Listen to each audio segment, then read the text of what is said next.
आपण मागच्या व्हिडिओमध्ये प्रॉब्लेम पाहिला होता बघा, आठवते का? नानासाहेब पाटील इंजिनिअरिंग कॉलेजचा प्रॉब्लेम पाहिला होता. सेम त्याच पद्धतीचा प्रॉब्लेम आहे, फक्त अमाऊंट चेंज आहेत. तुमचं जास्त तुम्हाला आणखीन समजावं यासाठी मी हा प्रॉब्लेम घेतलेला आहे. KBP इंजिनिअरिंग कॉलेजचा हा प्रॉब्लेम आहे, नाशिक. KBP इंजिनिअरिंग कॉलेज नाशिकचा हा प्रॉब्लेम आहे. बघा आता रिसिप्ट साईड, पेमेंट साईड दिले आणि त्याच पद्धतीनं या ठिकाणी ॲडजस्टमेंटमध्ये पहिली ॲडजस्टमेंट काय दिलेली आहे तर पर्टिक्युलर्समध्ये काही ॲसेट आणि लॅबिलिटी दिलेले आहेत. त्याचबरोबर त्या ॲसेट लॅबिलिटीचे बॅलन्सेस दिलेत. 1 तारखेचं बॅलन्स आणि 31 तारखेचं बॅलन्स. ठीक आहे, मागच्या प्रॉब्लेममध्ये तुम्हाला हे एक्सप्लेन केले मी काय आहे, तरी पण सांगते. सुरुवातीला जेव्हा अशा पद्धतीचा प्रॉब्लेम असेल आणि अशा पद्धतीने ॲसेट आणि लॅबिलिटी दिलेले असतील 1 तारखेचं आणि 31 तारखेचं बॅलन्स, तर त्यावेळेस अगोदर प्रॉब्लेम ट्रान्सफर करत असताना पहिल्यांदा ह्या ॲसेट तुम्हाला ट्रान्सफर करायच्यात, ॲसेट आणि लॅबिलिटी, आणि त्यानंतर रिसिप्ट पेमेंट तुम्हाला ट्रान्सफर करायचे. ठीक आहे, तर ह्या बुक्स असेल, फर्निचर असेल, बिल्डिंग फंड. आता बुक्स फर्निचर दोन्ही ॲसेट आहेत, ॲसेटला ट्रान्सफर करा. अमाऊंट इनर कॉलमला लिहा कारण याच्यावर ॲडजस्टमेंट असतात. बिल्डिंग ही पण हे लॅबिलिटी आहे. बिल्डिंग फंड ही लॅबिलिटी आहे. बिल्डिंग फंड लॅबिलिटी असल्यामुळे बॅलन्स शीटच्या लॅबिलिटीला घ्या, अमाऊंट इनर कॉलमला घ्या का तर याच्यावर पण ॲडजस्टमेंट आहे. फिक्स्ड डिपॉझिट ॲसेट आहे, ॲसेटला ट्रान्सफर करा, amount inner कॉलमला. Capital fund liability आहे, बॅलन्स शीटच्या लॅबिलिटीला घ्या, अमाऊंट इनर कॉलमला. म्हणजे हे जे 3 ॲसेट आहेत, कुठले ॲसेट आहेत 3 तर बिल्डिंग फंड, बुक्स, फर्निचर आणि फिक्स्ड डिपॉझिट. बुक्स, फर्निचर आणि फिक्स्ड डिपॉझिट ह्या 3 ॲसेट आहेत आणि बिल्डिंग फंड आणि कॅपिटल फंड हे 2 लॅबिलिटी आहेत. तर ॲसेटला ट्रान्सफर करा, लॅबिलिटीला ट्रान्सफर करा. अमाऊंट फक्त 1 तारखेचीच घ्यायची आहे आणि अमाऊंट इनर कॉलमला. त्यानंतर रिसिप्ट पेमेंट ट्रान्सफर करायचे. तर रिसिप्ट पेमेंटची सुरुवात आहे बॅलन्स ब्रॉट डाऊन, जे आपण घेत नाही. त्यानंतर टू इंटरेस्ट इन्कम आहे, इन्कमला लिहा. सबस्क्रिप्शन इन्कम आहे, ॲडजस्टमेंट आहे अमाऊंट इनरला. लाईफ मेंबरशिप फीस इन्कमला घ्या पण अमाऊंट इनर कॉलमला ॲडजस्टमेंट आहे. डोनेशन इन्कम आहे, इन्कमला घ्या, अमाऊंट इनर कॉलमला ॲडजस्टमेंट आहे. ट्युशन फी इन्कम आहे, टर्म फी इन्कम आहे.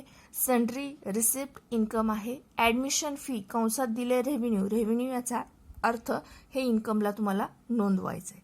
त्यानंतर पेमेंट साईड बघा. पेमेंट साईडची सुरुवात असेल सॅलरीची अमाऊंट आहे 11,70,000. सॅलरी टू टीचिंग स्टाफ म्हटलेलं आहे. कसली का सॅलरी असे ना, सॅलरी एक्सपेंडिचर असल्यामुळे एक्सपेंडिचरलाच येणार. इलेक्ट्रिसिटी चार्जेस एक्सपेंडिचर आहे. बुक्स, आता बघा हे बुक्स आणि इथले बुक्स या ठिकाणी पण बुक दिलेत 6 लाखाचे. 1 तारखेला 6 लाखाचे बुक होते आणि इथं परत पेमेंटमध्ये बुक नवीन परचेस केलेत तुम्ही 61,000चे. म्हणजे ह्या 6 लाखामध्ये हे 61,000ची बुक काय होणार, ॲड होणार. त्यानंतर त्याचबरोबर खाली फर्निचरसुद्धा आहे बघा. 1 तारखेला फर्निचर होतं 13,19,000चं. परत नवीन फर्निचर तुम्ही परचेस केलेलं आहे. आणखीन ते फर्निचर कितीचं आहे तर 21,850चं फर्निचर आहे. म्हणजे पहिल्या फर्निचरमध्ये हे नवीन फर्निचर काय होणार, ॲड होणार. म्हणजे पहिल्या ॲसेट ज्या काही असतील त्या ॲसेटमध्ये ह्या नवीन ॲसेट, हे मग पेमेंट साईडच्या ॲसेट म्हणजे काय आहे तर ह्या पेमेंट साईडच्या ॲसेट म्हणजे तुम्ही नवीन परचेस केलेल्या ॲसेट आहेत. 1 तारखेचे ॲसेट तर आहेतच, त्याचबरोबर तुम्ही ह्या नवीन परत परचेस केलेल्या ॲसेट आहेत. ठीक आहे, तर ह्या 1 तारखेच्या बॅलन्समध्ये ह्या दोन्ही बॅलन्सची अमाऊंट ॲड करायची. त्यानंतर स्टेशनरी एक्सपेंडिचर आहे. फिक्स्ड डिपॉझिट ॲसेट आहे, ॲसेटमध्ये घ्या. आता इथं पण फिक्स्ड डिपॉझिट दिले. 1 तारखेचं बॅलन्स आहे बघा 9,10,000 1 तारखेचं बॅलन्स आहे.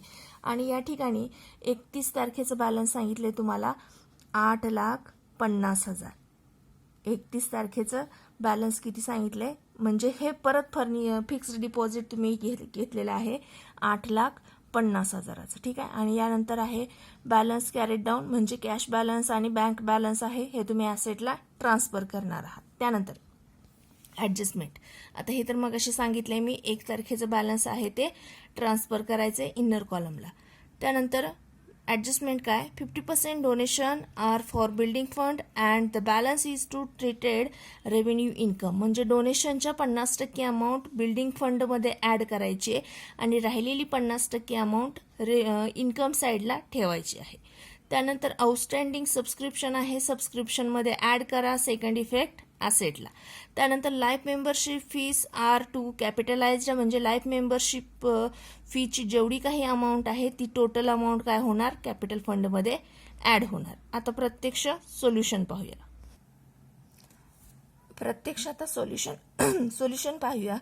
तर अशा टाईपचा प्रॉब्लेम असल्यावर पहिल्यांदा मी काय सांगितलं तुम्हाला, ह्या ॲसेट आणि लायबिलिटी पहिल्यांदा ट्रान्सफर करायच्या, त्यामुळे अगोदर हे ट्रान्सफर करून घ्या आणि नंतर रिसिप्ट अँड पेमेंट सोडवायचं आहे. तर ॲसेट लायबिलिटी अगोदर ट्रान्सफर करून घेऊया. या ठिकाणी बघा बुक्सची अमाऊंट लिहिली आहे. 1 तारखेची अमाऊंटच फक्त घ्यायची आपल्याला. बुक्सची अमाऊंट आहे किती, तर बुक्सची अमाऊंट आहे 6 लाख. या ठिकाणी 6 लाख नोंदवलेला आहे. त्यानंतर फर्निचरची ओपनिंग अमाऊंट आहे 3,19,000. ती अमाऊंट आपण घेतलेली आहे. म्हणजे ह्या सगळ्या अमाऊंट कधीच्या आहेत तर 1 तारखेच्या आहेत. 1/4/2018च्या ह्या अमाऊंट आहेत. 1/4/2018. बुकची अमाऊंट 1/4/2018ची आहे. फर्निचरची अमाऊंट 1/4/2018ची आहे. त्यानंतर बिल्डिंग फंड आहे, लॅबिलिटी आहे. बिल्डिंग फंड लॅबिलिटीला घेतला. टोटली 10 लाखाचा बिल्डिंग फंड आहे, लॅबिलिटीला घेतलं. त्यानंतर फिक्स्ड डिपॉझिट 1 तारखेची अमाऊंट आहे 9,10,000. ही इनरला घेतली आहे कारण ह्या सगळ्या ॲसेट अँड लॅबिलिटीवर ॲडजस्टमेंट आहे. त्यानंतर आहे capital fund. Capital fund liability आहे 9,47,400. आता हे ट्रान्सफर झाल्यानंतर, इथलं ट्रान्सफर झाल्यानंतर आपल्याला हे ट्रान्सफर करायचे, म्हणजे रिसिप्ट अँड पेमेंट ट्रान्सफर करायचे. तर सुरुवातीला रिसिप्ट साईड बघा.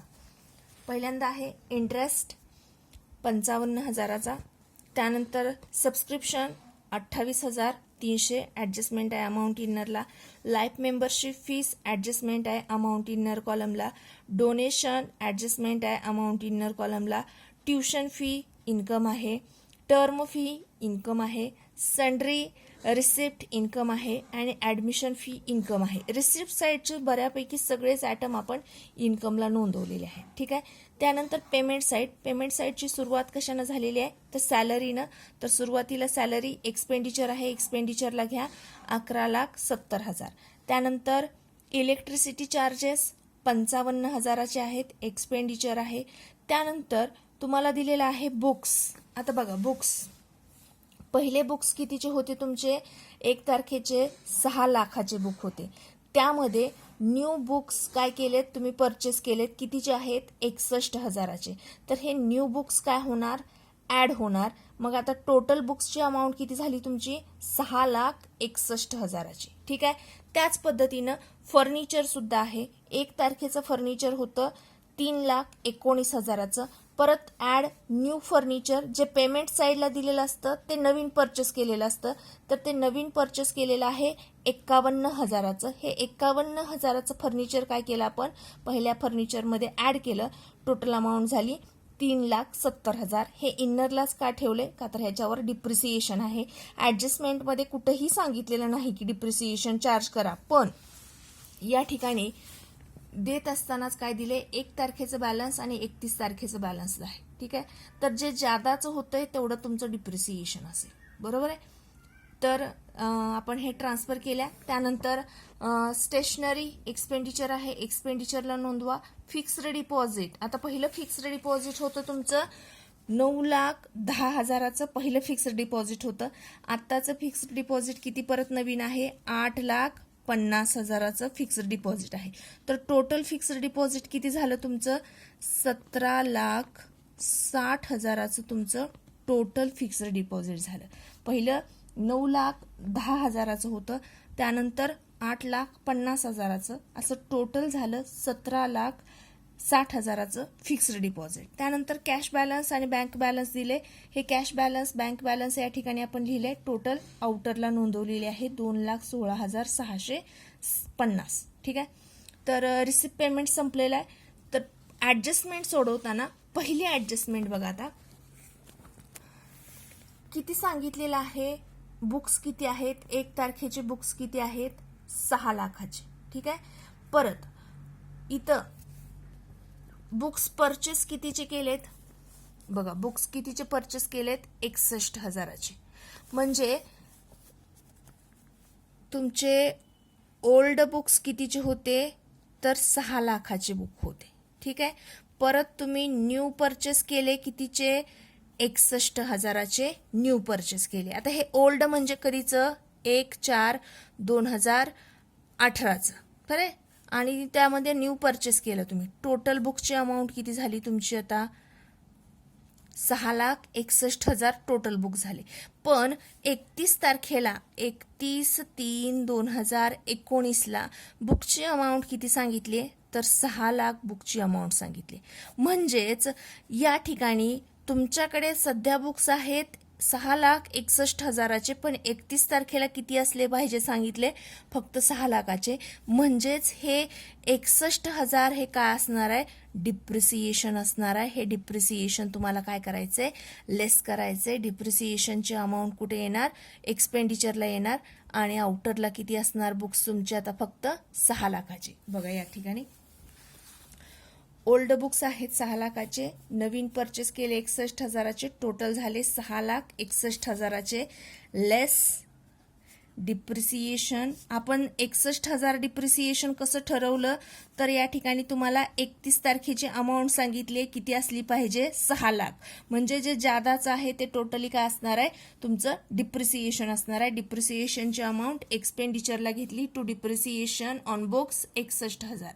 त्यानंतर त्याच पद्धतीने फर्निचरवर सुद्धा फर्निचरची ओपनिंग अमाऊंट दिली आहे तुम्हाला, 13,19,000 दिले.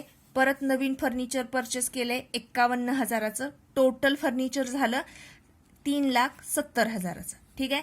पण 31 तारखेला काय सांगितले, तुमचं फर्निचर किती असलं पाहिजे, मग फक्त 3 लाखाचं असलं पाहिजे. म्हणजे जे जादाचं आहे ते काय आहे, तुमचं डिप्रिसिएशन आहे. बघा आता तुमचं 31 तारखेला फर्निचर किती असलं पाहिजे, 3 लाखाचं असलं पाहिजे. म्हणजे हे 70,000 काय असेल तुमचं, तर डिप्रिसिएशन असेल. लेस डिप्रिसिएशन 70,000. आउटरला किती राहिले, 3 लाख. आणि हे डिप्रिसिएशनची अमाऊंट एक्सपेंडिचरला नोंदवा. डिप्रिसिएशन ऑन फर्निचर 70,000 टोटल आउटरला घेतली, दोन्ही डिप्रिसिएशनची. ठीक आहे. त्यानंतर ॲडजस्टमेंट दिली आहे बघा. पहिली 50% donation are for building fund. 50% donation building फंडसाठी आहे आणि राहिलेलं 50% रेव्हेन्यू इन्कम म्हणून ठेवायचं आहे. तर डोनेशनमधनं 50% अमाऊंट लेस करायची. 7 लाखाच्या 50% किती आली, 3,50,000. 50% अमाऊंट बिल्डिंग फंडला ठेवली आणि 50% अमाऊंट रेव्हेन्यू इन्कम म्हणून आउटरला टाकलं. जे बिल्डिंग फंडला सांगितले ते बिल्डिंग फंडमध्ये ॲड करूया. लॅबिलिटी साईडला बिल्डिंग फंड पहिला आहे 10 लाखाचा, त्यामध्ये 3,50,000 डोनेशनची अमाऊंट ॲड केली. टोटल बिल्डिंग फंड झाला 13,50,000चा. ठीक आहे. त्यानंतर आउटस्टँडिंग सबस्क्रिप्शन सांगितलेलं आहे. सबस्क्रिप्शनमध्ये आउटस्टँडिंग सबस्क्रिप्शन काय होणार, ॲड होणार. अमाऊंट आहे 5,300. टोटल किती झालं, तर 33,600चं टोटल सबस्क्रिप्शन झालं. पहिलं होतं 28,300, नंतर 5,300 ॲड झालं आउटस्टँडिंग, टोटल झालं 33,600चं. ठीक आहे. याचा सेकंड इफेक्ट, जेवढा आउटस्टँडिंग आहे त्याचा सेकंड इफेक्ट तुमच्या ॲसेटला येणार. आउटस्टँडिंग सबस्क्रिप्शन 5,300चं. त्यानंतर शेवटची ॲडजस्टमेंट असेल, life membership fees are to be capitalized. म्हणजे टोटल अमाऊंट कॅपिटल फंडला ॲड करा, घ्या. लेस कॅपिटलाइज्ड 25,000. आउटरला काय राहिली का, डॅश. आणि हे 25,000 काय झाले, तर तुमच्या कॅपिटल फंडमध्ये ॲड लाईफ मेंबरशिप फीस 25,000. ठीक आहे. ॲडजस्टमेंट संपलेले आहेत. आता अकाउंट क्लोज करायचे. तर अकाउंट क्लोज करताना पहिल्यांदा काय करणार तुम्ही, तर पहिल्यांदा इन्कमची टोटल करा. इन्कममधनं एक्सपेंडिचर वजा करा. आलेला फरक जो काय असेल तो सरप्लस असेल, तो सरप्लस काढून तो सरप्लस कॅपिटल फंडमध्ये ॲड करायचा आणि कॅपिटल फंडची अमाऊंट आउटरला लिहून अकाउंट क्लोज करायचं.